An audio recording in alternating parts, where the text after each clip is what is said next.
I need Ashley here for that last one, actually, because I know what I said and it came true, but you're taking onus over, and I need our mediator because she sent a text, I'm but it was vague. She said, I do remember you saying something about it, but she didn't say who.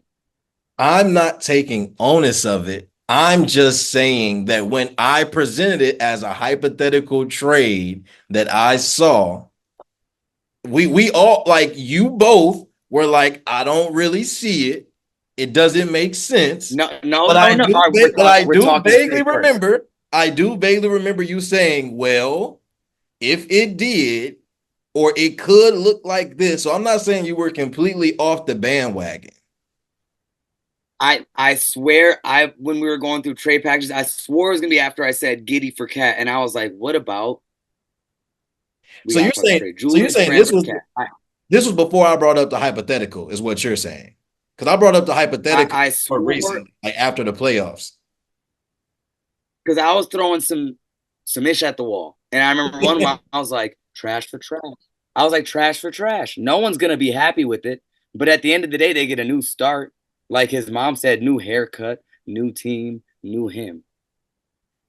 Okay. I So, all right, we're Julius Randle for Cat. Let's talk about it. Also, why would they ever throw Dante DiVincenzo in there? somebody had to go. Somebody had to go with him. But I mean, the Villanova Knicks just started. What do we, Somebody was losing minutes.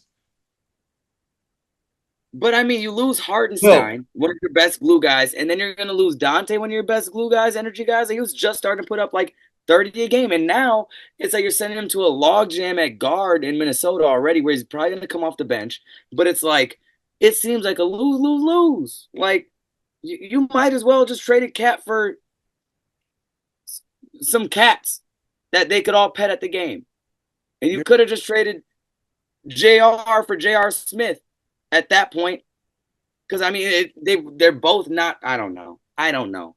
It so just feels like a big hustle backwards, a hustle lateral movement for both of them. I don't think that the moves are necessarily lateral, right? So I'm not the trade does not make sense to me. Let me start there, right? The trade does not necessarily make sense to me. However, At all.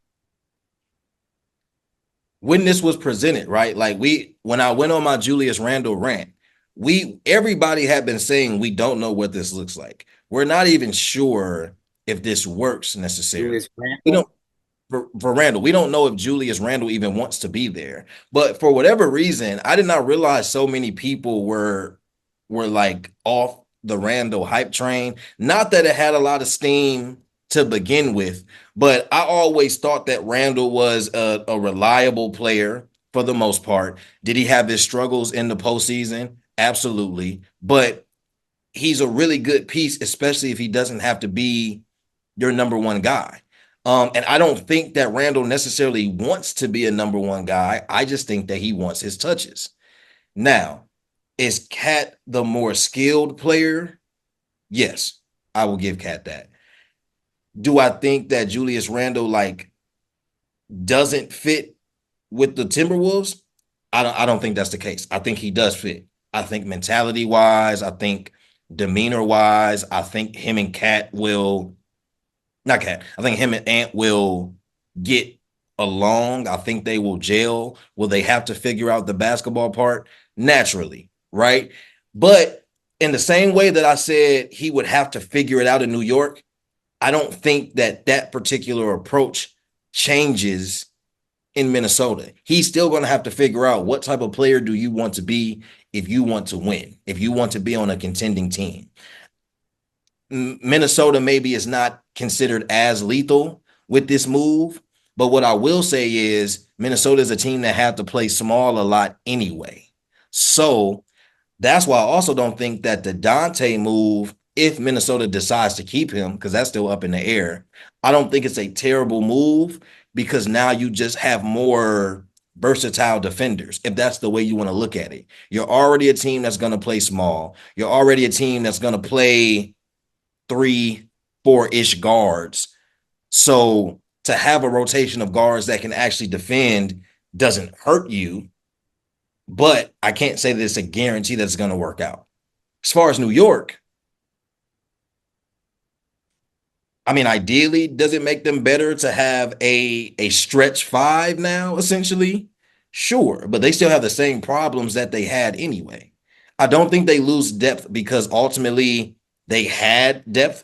It's just now that since Dante isn't there, a Miles McBride is probably going to get, more tick. There's just more room in the rotation now, just a little bit, right? But Cat Cat is not a five, right? So their idea of having this center like a true five, that's still something they're going to be looking for throughout the season.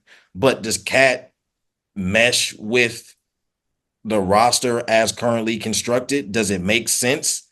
Cat doesn't have to necessarily worry about defense that much now. I mean, granted, he will because he'll have to guard a lot of fives, but when they're fully healthy, you don't get to hide them, but Cat doesn't have to necessarily.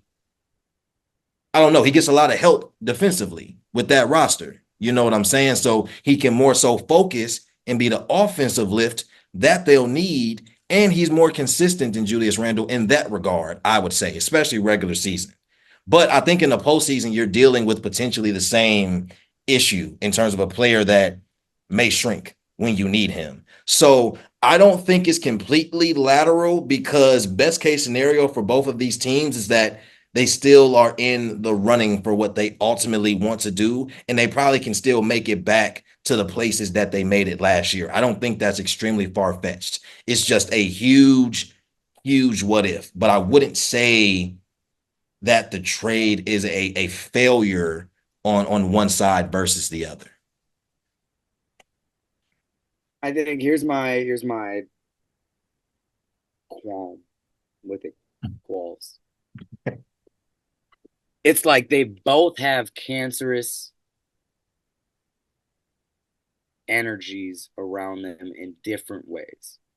Okay. Like we saw what happened when you have to be a Bucks fan to remember this. Chris Middleton gets the rebound after Jalen Brunson misses a maybe a tough one. Julius Randle walks down court upset that he didn't get the ball. It's a 5-on-4. We get an easy and one layup off a pass that he makes because he's upset that he didn't get the touches. Now going to Minnesota with Rob Dillingham, Ant, and whoever, he's gonna be competing for touches already. That in a spot where he doesn't deserve them next to Ant and hell, maybe even Rob Dillingham, even when he gets hot enough. But it's like, all right, what is that gonna look like come playoff time? He's already a negative defender outright next to Cat as well. They're both equally having their flaws defensively. So it's like, what do they really gain other than a different attitude problem that they have to work through if he's not getting the touches that he deserves? With Cat, he's gonna get chewed up. Like Jordan Woods gets a nice little move to New York. I think that's good for her. Her fashion stuff is gonna go crazy now. She's out of Minnesota. Happy for her. Blessings. Uh, but for Cat, other than Jordan wins this trade. Jordan Woods wins this trade more than anyone else. Cat is his temperament is not going to last a day. A day in New York. It's gonna be rough. They're going to. It's gonna be rough. It. Oh my god. Oh my god. It's not no bueno. I smell cat. That's what they're gonna say down there. With to keep it PG. Check your references. Uh, they're gonna see one game where he's but and they're going to they're about to jump on that man like they bing bong get this so they're about to. I'm telling you, it's gonna take one game. He could have some good ones. He could have some like this man has dropped 60 before. He's a talent. He's a very skilled big. But I think that temperament they let it last in Minnesota for how long, and I don't know if it gets far in New York. I think that they lose, like they already lost one of their best key glue guys in Hardenstein this summer. And now it's not like you're getting any better on the scrappiness defensive edge. You still have Josh Hart, but then you lose even Chenzo too on that tip. It's like, okay, does Mikal Bridges get relegated back to his role that he was in Phoenix, and he has to play that glue guy role again? What's Or wrong with that though? who huh? What's wrong with that though? There is nothing wrong with that, but he was already taking a leap, and why would we set him back to, sit in a corner and just play defense when it's like we've seen his skill set develop a little bit more in Brooklyn, and now we're going to, I just don't see the vision for either side. Like I said, it seems very lateral, and it seems like, let's see if it fits move. But I don't think that any one team gets a struggle or a problem solved in this. It seems like they get a new problem to solve in a new space. And it's like, yeah, we have to wait and see, but it's just like, do either of these teams have the fortune to wait and see and not build off better? It's like OKC, at least you can see in their moves. It's like, oh, they had a plus defender in Caruso next to Shea, and then they got rid of like that more of a log jam at guard, and now they freed up space for uh they have two Lou Dorts now where you can just have one off the bench if one gets in foul trouble, and then J Dubs gets to be freed up on the ball now, which was needing to happen because playing next to Giddy or behind Giddy wasn't doing them a service. So it's like at least some of these other teams that we've seen make moves, there's a clear goal in mind, and these just seem like, well, you could have them. We're not that mad about it, and it's just like now we have to see, can they figure out their attitude adjustments at the right time? Because in the playoffs, Cat can't have those meltdowns. And in Minnesota, they can't have a guy that's upset that he's not touching the ball next to Anthony Edwards.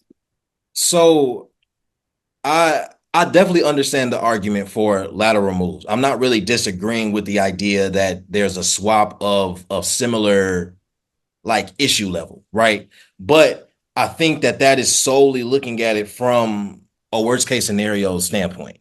I do think that there's a best case scenario. I do think that there's a bit of a higher ceiling than the floor in terms of where both teams were last year.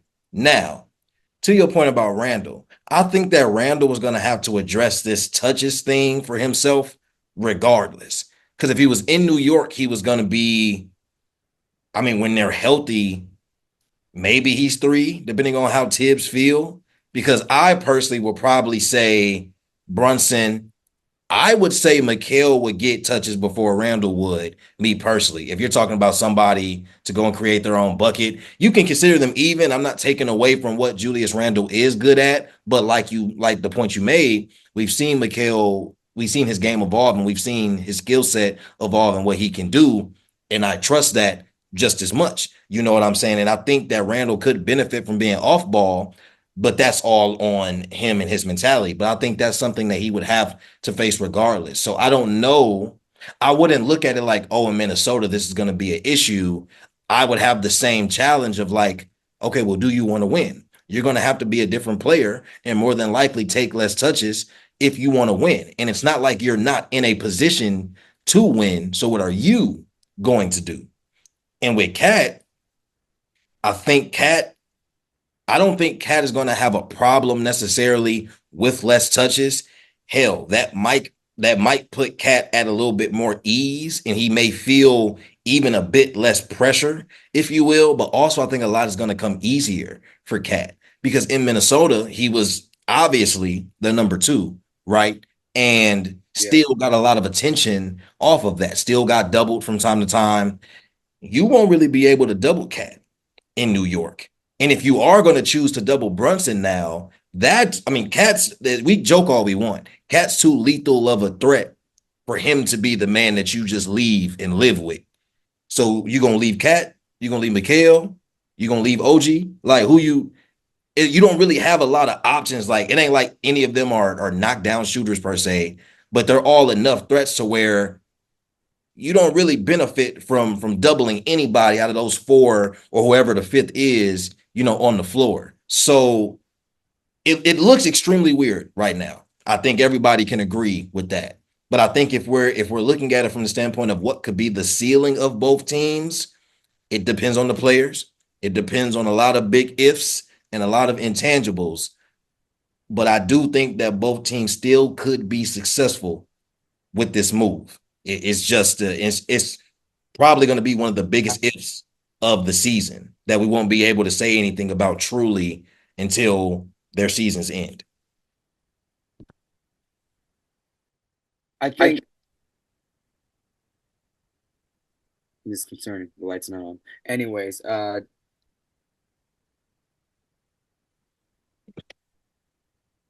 hope it was working. I hope it was working. Anyways, I think they could have at least waited till All-Star break to see if things don't work again and see if they can work out. Like I think Julius Randle playing his old role of like cleanup man and tip man in New York would have worked perfectly with Isaiah gone. And I think that Cat could have figured out their two man with him and Rudy was working out very well. But like I said, Nas can play that role just as well. I think that if there's any team that wins this, I think New York wins this a smidge more somehow, some way, even though they gave up Dante 2 to Minnesota, just because of what you said. I think I'm thinking of him next to Mitchell Robinson if healthy. I think that's a solid duo defensively and him stretching the floor out for them while Brunson plays his little back to the basket game too. I just think that with Minnesota now,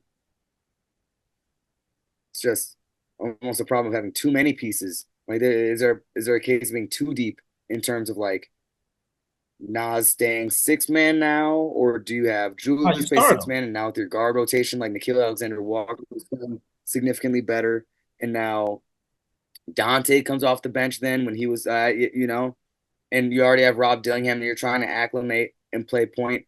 It's like I think actually that's fine. I think Nikhil and Ant starting I think is actually best, and then you have Dillingham and DiVincenzo off your bench, Yeah. and then Nas still comes off the bench with Julius starting next to Gobert. Julius next to Gobert is just I don't know.